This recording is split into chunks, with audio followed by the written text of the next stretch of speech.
Hello, welcome to legal awareness web series.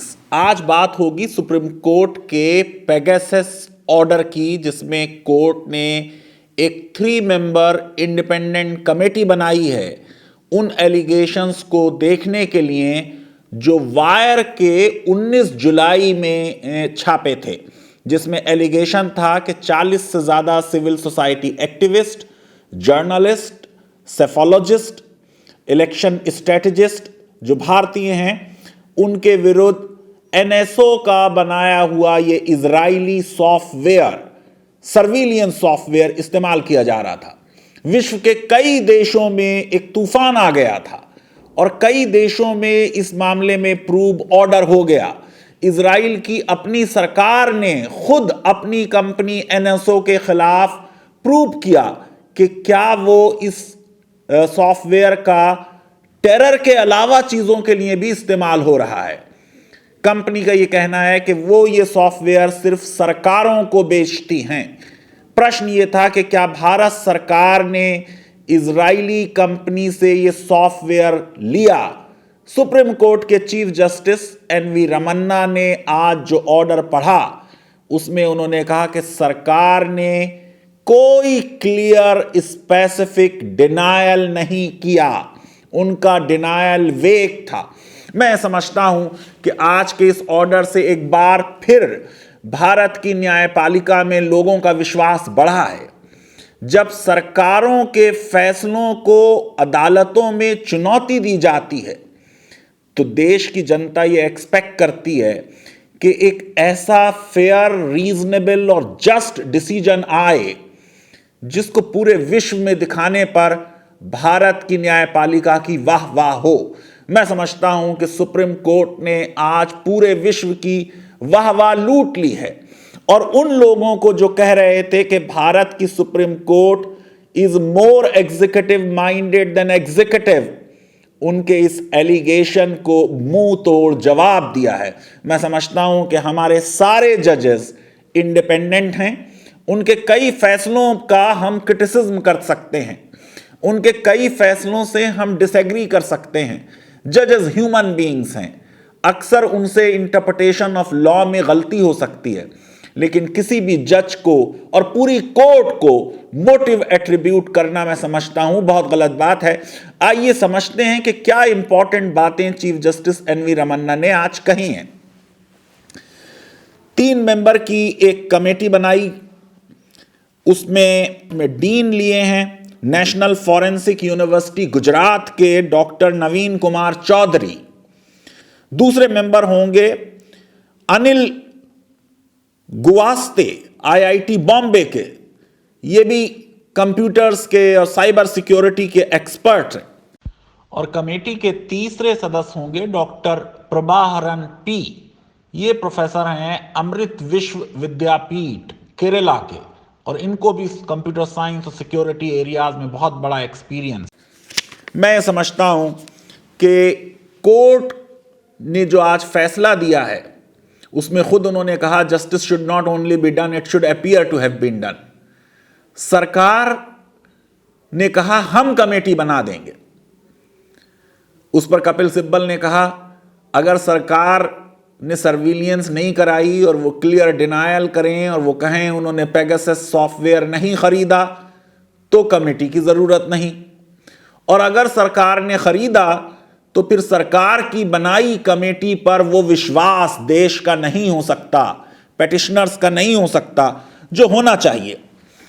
Chief justice ने कहा कि स्टेट को हर बार इस बात का फ्री पास नहीं मिलेगा कि राष्ट्रीय सुरक्षा का मामला है। हर चीज को राष्ट्रीय सुरक्षा कह देने से काम नहीं चलेगा।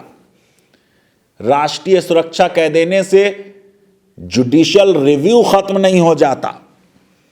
चीफ जस्टिस ने कहा कि सेंटर ने अपने स्टैंड को जस्टिफाई करने की कोशिश की है, लेकिन इसका मतलब यह नहीं है कि अदालत खामोश तमाशाई बनी रहेगी। एक silent Spectator, mute Spectator Bharat की सुप्रीम कोर्ट नहीं बन सकती।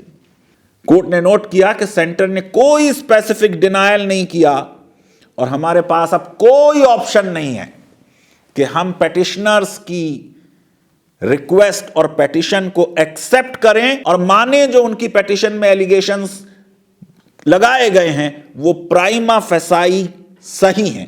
और इसलिए अदालत ने एक कमेटी बनाई। अदालत ने कहा कि बड़ी इंपॉर्टेंट है, महत्वपूर्ण है प्राइवेसी, और टेक्नोलॉजी भी बहुत अहम है, और टेक्नोलॉजी का इस्तेमाल देश की जनता की जिंदगी को बेहतर बनाने में किया जा सकता है, लेकिन इसका इस्तेमाल लोगों की निजता और प्राइवेसी को इन्वेट करने के लिए भी किया जा सकता है।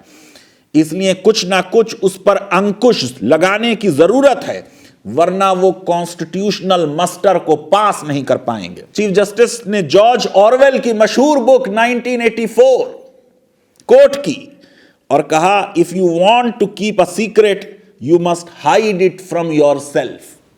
जॉर्ज ऑरवेल भी यही कह रहे हैं, स्टेट इज एवरीवेयर, प्राइवेसी के राइट की वायलेशन हो रही है। और कोर्ट ने कहा कि ये जो कंसर्न इस पेटिशंस में जाहिर किए गए हैं वो रिस्पॉन्सिबल सिटीजन्स हैं डेमोक्रेटिक कंट्री के, और सिटीजन्स की प्राइवेसी प्रोटेक्ट की जानी चाहिए। चीफ जस्टिस ने कहा, मौलिक अधिकारों पर अंकुश लगाए जा सकते हैं, लेकिन ये अंकुश रीजनेबल होने चाहिए। और क्या अंकुश रीजनेबल हैं, इसके लिए कॉन्स्टिट्यूशनल और जुडिशियल स्क्रूटनी होगी। न्यायपालिका तय करेगी कि अंकुश सही थे या गलत थे। कोर्ट ने कहा, शुरू में हम इस पेटिशन को एंटरटेन नहीं करना चाह रहे थे, अखबारों की कुछ खबरों के बेसिस पे ये पेटिशन फाइल हुई, लेकिन बाद में वो लोग अदालत के सामने आ गए जो डायरेक्ट विक्टिम थे। आपको मालूम है, कई लोगों ने अपने मोबाइल जो थे वो दिए और ये पाया गया कि उनके मोबाइल पर सर्विलियंस का अटेम्प्ट हुआ है। कोर्ट ने यह भी कहा कि हमने बहुत टाइम दिया सेंटर को कि वो डिस्क्लोज करे इंफॉर्मेशन पेगासस के बारे में, लेकिन चीफ जस्टिस ने बड़ी तकलीफ से ये नोट किया कि सरकार ने एक लिमिटेड एफिडेविट फाइल किया और उसकी वजह से कोर्ट के ऊपर बर्डन बढ़ गया। अगर सरकार साफ तौर से कोर्ट के सामने सारे फैक्ट्स डिस्क्लोज करती तो फिर जजेस को शायद इतना बड़ा कदम ना उठाना पड़ता। चीफ जस्टिस ने नोट किया कि कंपेलिंग सरकमस्टांसेस हैं जिनकी वजह से ये कमेटी बनाई जा रही है, मजबूरन बनाई जा रही है। नोट किया उन्होंने 4 चीजें, प्राइवेसी के राइट के वायलेशन के सीरियस एलिगेशंस। 1-2 सिटीजन का मामला नहीं है, 1-2 पेटिशनर का मामला नहीं है, देश के तमाम नागरिकों की सर्विलियंस ऐसे हो सकती है, सारे नागरिक उससे इफेक्ट हो सकते हैं। कोई क्लियर स्टैंड नहीं लिया सेंटर ने। और चौथी चीज उन्होंने कही कि सेंटर ने कोई सीरियसनेस इस मामले में नहीं दिखाई। कोर्ट ने कहा कि प्राइवेसी का राइट इंपॉर्टेंट है और फ्रीडम ऑफ प्रेस भी इंपॉर्टेंट है, और फ्रीडम ऑफ प्रेस को अगर प्राइवेसी की वजह से कंट्रोल किया जाए तो इसका फ्रीडम ऑफ स्पीच पर चिलिंग इफेक्ट होगा।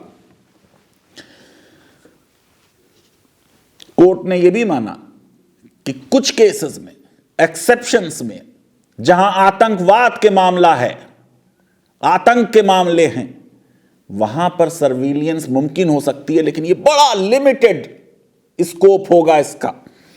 लेकिन हर चीज में आतंक के नाम पर, राष्ट्रीय सुरक्षा के नाम पर स्पाइंग हो, सर्विलियंस हो, यह अच्छी चीज नहीं है।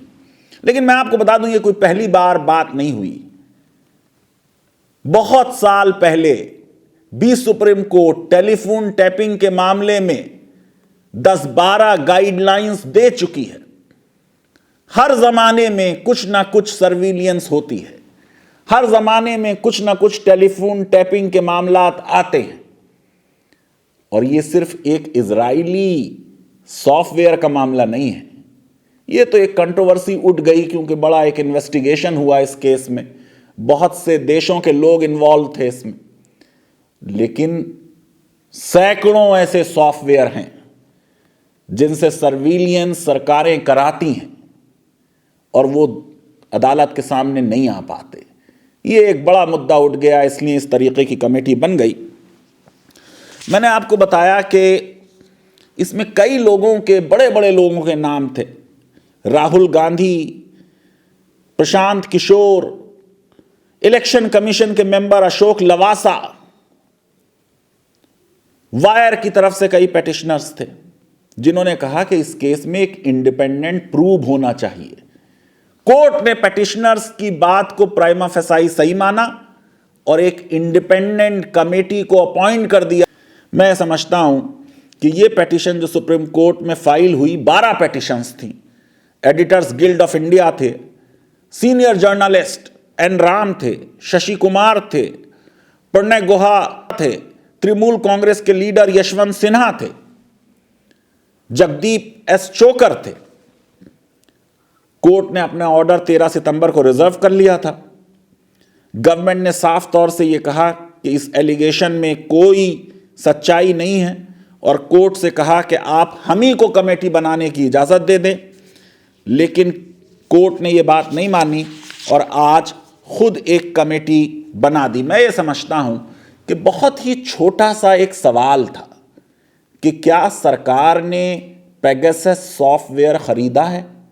अगर उसका एक क्लियर जवाब यस या नो में आ जाता तो यह मामला यहां तक नहीं पहुंचता।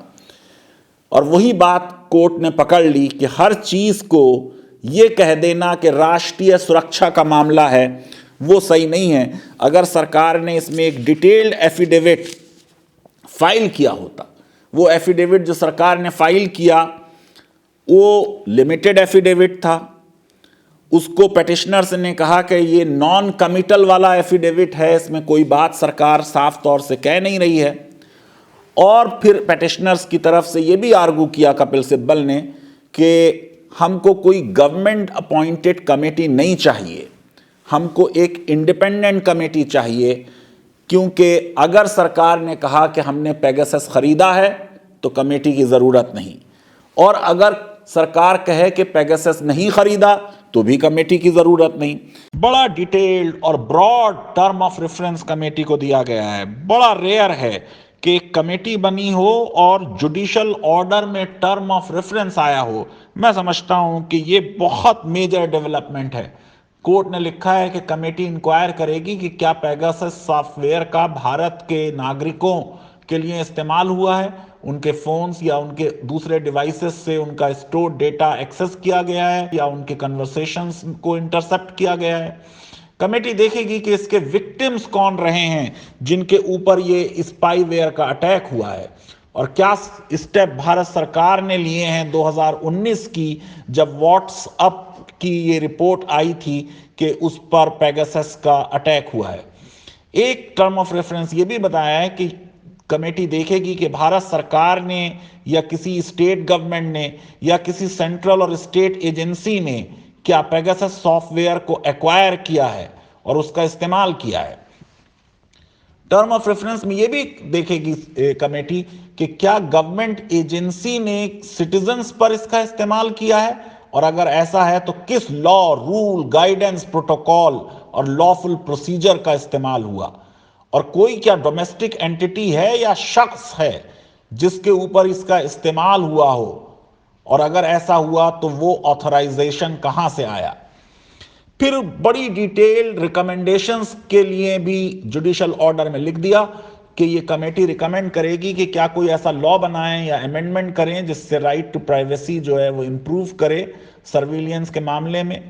ऐसी रिकमेंडेशंस दें जिससे साइबर सिक्योरिटी देश की इंप्रूव करे, और प्रिवेंशन हो प्राइवेसी के राइट के हनन का, उसके लिए क्या चेंजेस होने चाहिए और कैसे उसे रोका जाए, न सिर्फ राज बल्कि नॉन स्टेट एंटिटीज के इन्वेजन से। और यह भी कहा कि क्या कोई इस्टेब्लिशमेंट होना चाहिए किसी मैकेनिज्म का जो सिटीजन्स की ग्रीवांसेस सुने अगर उनके ऊपर कोई सस्पिशियस सर्विलियंस हुई है, और फिर एक क्या well equipped independent premier agency बनाई जाए जो इन्वेस्टिगेट करे साइबर सिक्योरिटी वल्नरेबिलिटीज को।